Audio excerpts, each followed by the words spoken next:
نوامبر سال 2018 خرابترین محبو جبو بازار نفت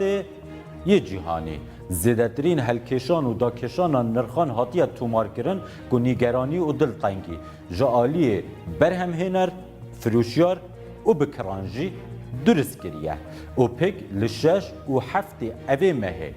مها 12 دخوازیتن کمبونا خویا 175 جبوه چند ترخان بکتن که استراتیجیت اگر لگوری داخوازی و برهینانه یان جی برهمهینانه درست بکتن دا که سقامگیری د بازار نفته دا درست ببیتن دنابرا محمد بن سلمان شاهزاده جنسچین سعودیا و سروک روسیا ولادیمیر پوتین د پراویزا کمبون جیبیست لبوینس آیرس رکفتنک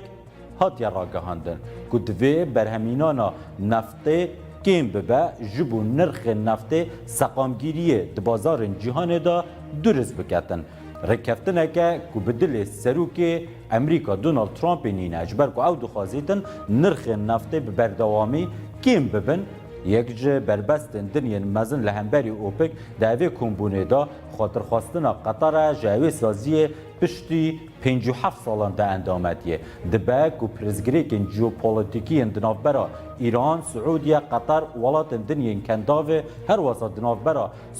روسیا و امریکا جیدا باندوره که مزن لسر و هلکشان و داکشان ماه نوامبری هبه لیدیسان و برهنان زده و داخوازی ها کم یا نفته د بازار جهان دا باندوره لسر نرخ نفته دکتن لیکی جان ولات چه قاس چه هجماره کم دکتن د 6 و 7 ماه دیسامبر دا برسف پیدا دبه